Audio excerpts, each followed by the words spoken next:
Bueno, buenas noches para todos. ¿Cómo están? ¿Cómo están pasando? ¿Bien?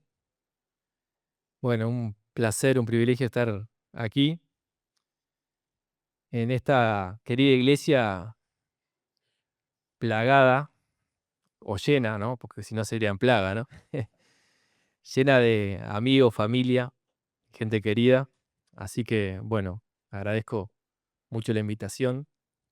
Y una de las canciones que cantábamos decía de las páginas, ¿no? Miles de páginas que están para esforzar nuestra fe. Y dentro de esas páginas vamos a ver em, una persona muy relevante, que es el apóstol Pablo. Les invito a abrir la Biblia allí en 2 de Timoteo capítulo 4. ¿Y a quién le gustan las películas? A ver, levante la mano. De lo que sea. Muchos, ¿no? Vieron que hay veces que como que se muestra el final de la historia y después se vuelve al principio. Em, es como un recurso bastante común. Y ahí en 2 de Timoteo, capítulo 4, está Pablo diciendo ya las últimas palabras en realidad, ¿no? Él fue usado por Dios para escribir gran parte del Nuevo Testamento y acá se pone, como quien dice, muy personal. 2 Timoteo 4:6 dice, porque yo ya estoy para ser derramado como una ofrenda de libación, y el tiempo de mi partida ha llegado. He peleado la buena batalla, he terminado la carrera, he guardado la fe. En el futuro me está reservada la corona de justicia que el Señor, el juez justo, me entregará en aquel día. Y no solo a mí, sino también a todos los que aman su venida. Así como decíamos, el apóstol le dice a su querido amigo, hijo en la fe, Timoteo, que ya había llegado el final. ¿Mm? Bueno, esto ocurre alrededor del año 67 después de Cristo, bajo el gobierno del Imperio Romano de Nerón. Ser cristiano en aquel entonces era muy peligroso, era mortal. Podía haber violencia, persecución, muerte. Y Pablo escribe esto de una cárcel. Otros momentos habían habido milagros, como el de Pedro, recordamos, que estando él preso, fue liberado por un ángel y pudo continuar a pesar de que el otro día lo iban a matar. Pero acá Pablo sabe que eso no va a ser así. Pablo sabe que era, estaba pronto el final. Entonces, ¿cómo nos sentiríamos nosotros, primero, en una situación parecida? ¿Acaso nos podríamos sentir desesperados tú y yo? Sin embargo, no vemos que haya quejas en él, ¿no? Ahora, no siempre fue así. No siempre fue así Pablo, porque este Pablo, el apóstol Pablo, también es Saulo de Tarso, del que se escribe en el libro de los Hechos.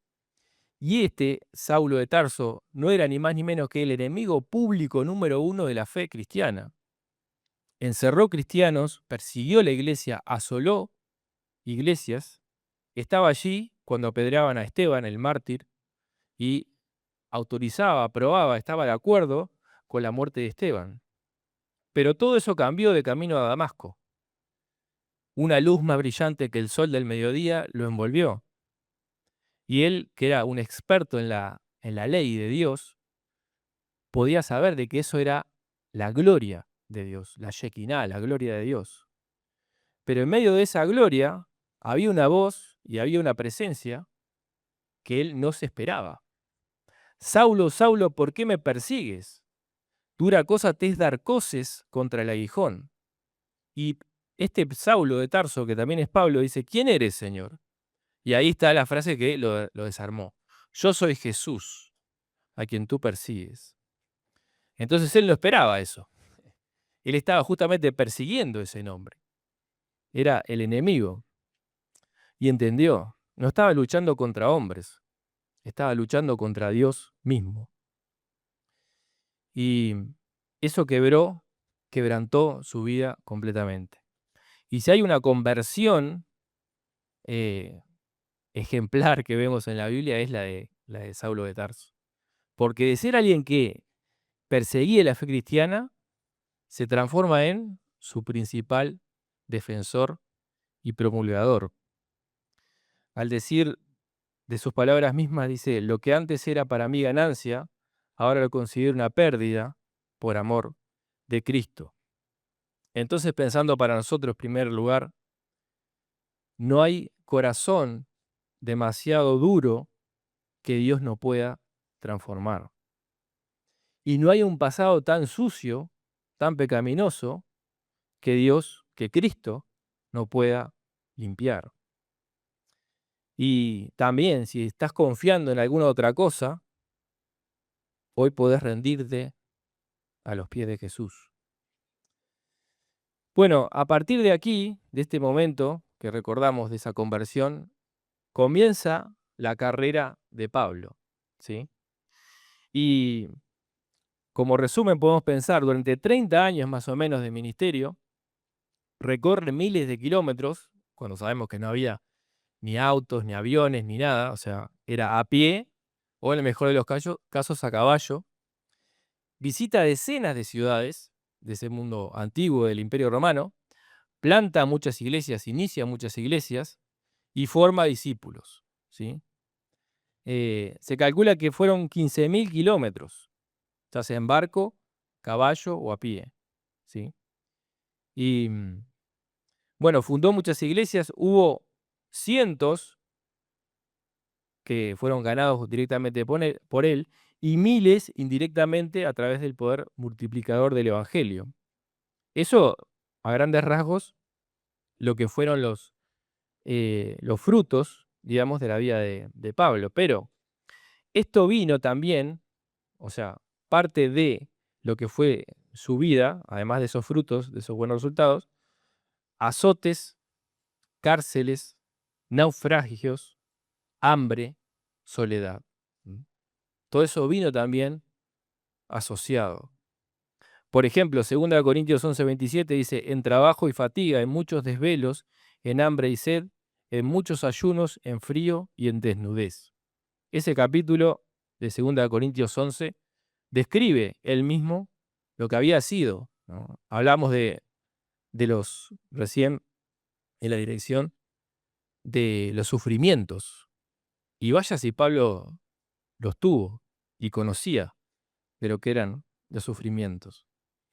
¿Y cómo alguien vive así, sufre tanto, ser apedreado por la fe, por la buena causa, no, como decíamos recién, no por causa de su pecado, no porque metió la pata, no porque eligió mal, sino sufrir por la causa de Cristo, ¿m? Por hacer las cosas bien?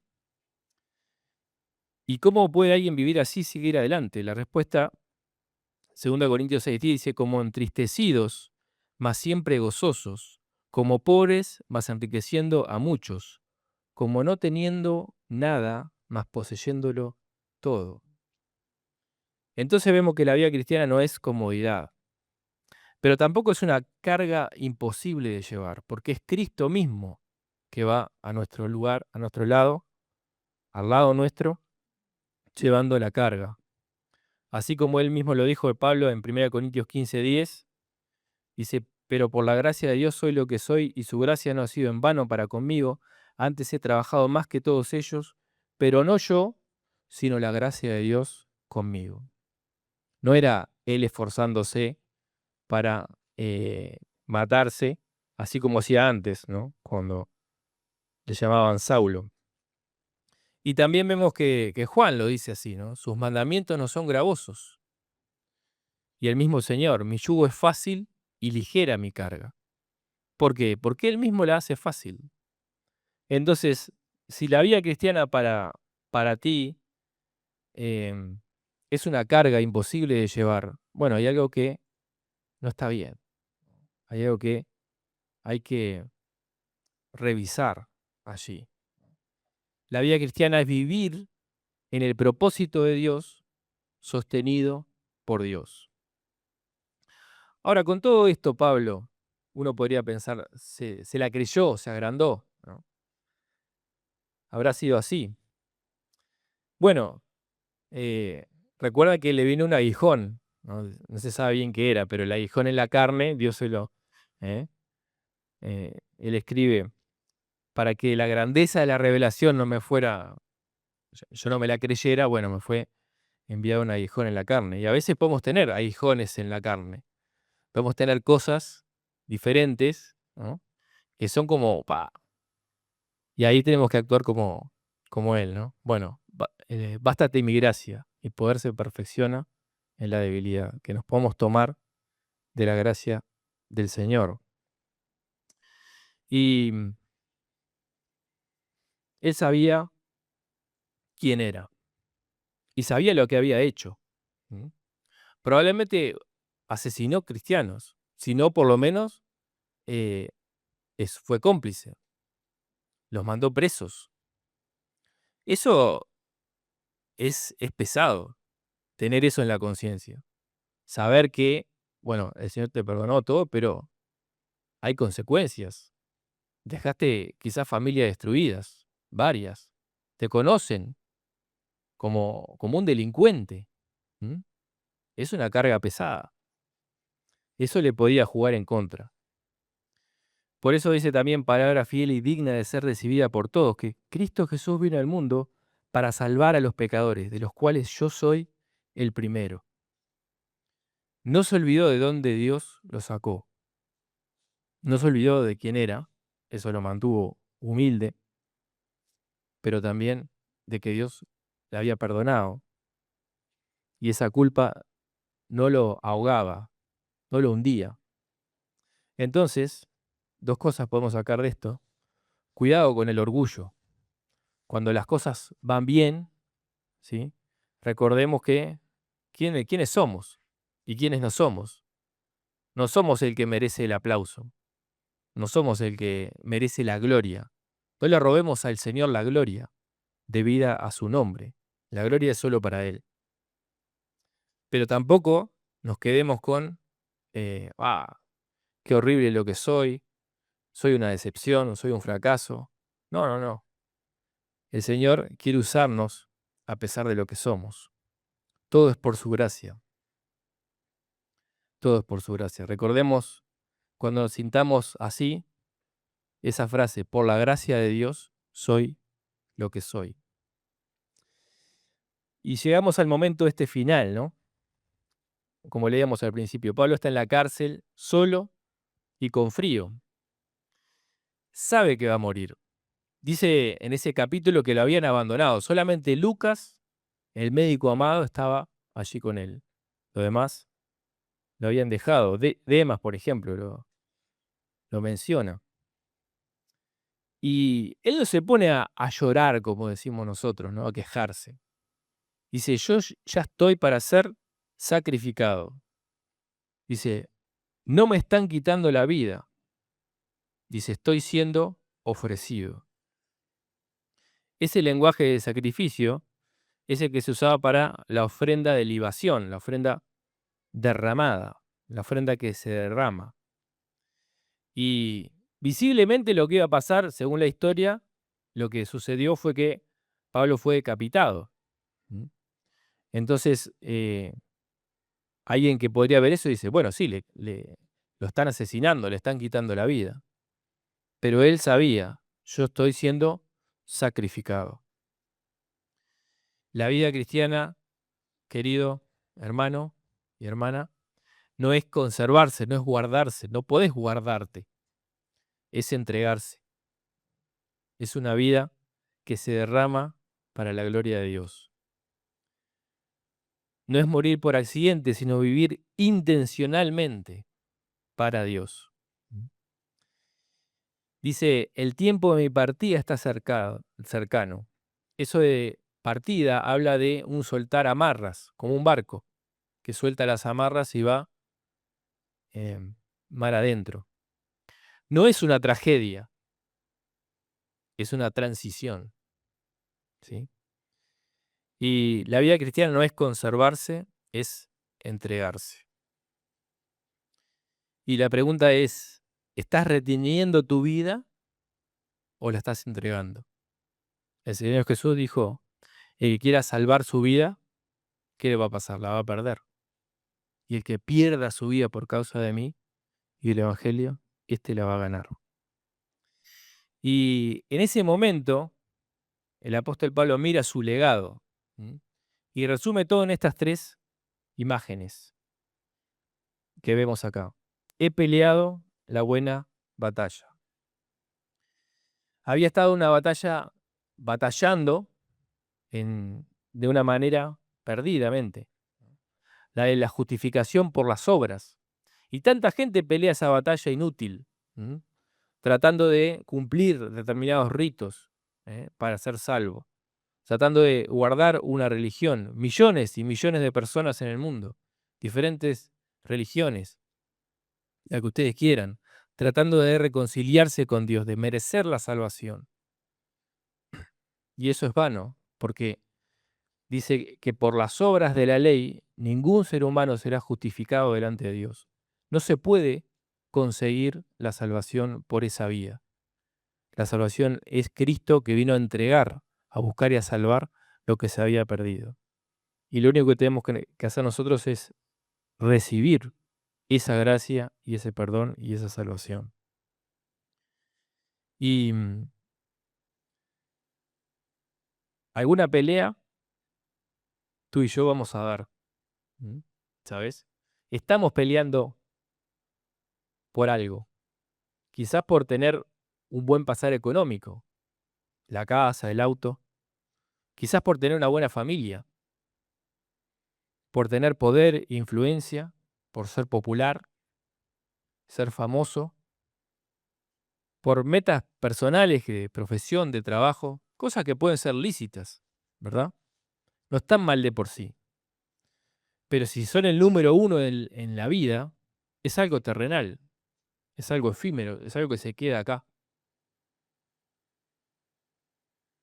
De las peleas que vos y yo podamos dar, la de vivir para Dios y servirle según su plan es la mejor opción. Entonces, que podamos pelear esa batalla por Cristo. Dice también, he acabado la carrera. Esa carrera que, como decíamos, inició allí en el camino a Damasco. Y el Señor Jesús, cuando se le apareció, después se le envió a un discípulo. ¿Se acuerdan? Ananías. Ananías fue el discípulo que fue enviado por Jesús para hablarle a Pablo y para que recobrara la vista, porque en ese momento estaba ciego. Y en ese momento, Hechos 9:16 dice, porque yo le mostraré cuánto le es necesario padecer por mi nombre. Yo le mostraré eso, ¿no? Qué desafío. Ser un instrumento escogido, bendito en las manos de Dios, pero con el sufrimiento asociado. Y eso no es solamente para Pablo, es también para ti y para mí. 2 Timoteo 2:20 dice, en una casa grande no solamente hay utensilios de oro y de plata, sino también de madera y de barro, y unos son para usos honrosos y otros para usos viles. Así que si alguno se limpia de estas cosas, será instrumento para honra, santificado, útil al Señor y dispuesto para toda buena obra. El Señor Dios quiere utilizarnos a ti y a mí como esos instrumentos útiles para honra, santificados, dispuestos. ¿Mm? Depende de ti y de mí, ¿sí? ¿Qué tenemos que hacer? Bueno, presentarnos, limpiarnos, porque el apóstol Pablo dejó este legado, pero hoy es nuestro tiempo, el tuyo y el mío. ¿Mm? Entonces que podamos ser también esos instrumentos en las manos del Señor y correr así esta carrera. En esta carrera no gana el más rápido, sino el que llega a la meta. No es un tema de velocidad, sino de perseverancia, de persistencia. Muchos empiezan, pero no todos terminan. Hay que animarnos mutuamente, persistir, perseverar, seguir adelante, seguir corriendo como en las carreras muchas veces de calle, sea maratón o de 10 kilómetros o lo que sea. La gente se pone al costado, sale y no conoce a nadie de los que corren generalmente y de por sí lo alienta. Ah, dale, dale. Vamos, vamos, que llegás, dale, dale. No aflojes. Bueno, eso tenemos que hacer entre nosotros. No aflojes, seguí adelante. Seguí corriendo. Proseguí a la meta. Finalmente, dice, he guardado la fe. No solo creyó, sino que custodió la fe. No la negoció, no la diluyó, no la abandonó. La mantuvo, la preservó. Porque, así como nos lo dice el libro de Gálatas, el Evangelio no es una invención del hombre. El Evangelio es entregado por Dios. Y uno lo tiene que recibir así como es. El Evangelio nos dice que somos pecadores, que estamos perdidos, que vamos de camino al infierno, pero que Cristo vino, nos amó y entregó su vida en la cruz del Calvario para salvarnos. Y lo único que tenemos que hacer es arrepentirnos de nuestros pecados y creer en Cristo y recibirle como único y suficiente Salvador. Si lo recibimos, somos perdonados, somos limpios, pasamos a ser hijos de Dios, a tener un futuro y un propósito. Y ese es el Evangelio, y eh, no es invención humana. Nos podemos juntar todos y cranear, hacer una lluvia de ideas, y no vamos a conseguir algo así como el Evangelio. El Evangelio vino de Dios, y así tenemos que tratarlo y tomarlo. Es entregado por Dios, y así tenemos que también compartirlo con otros.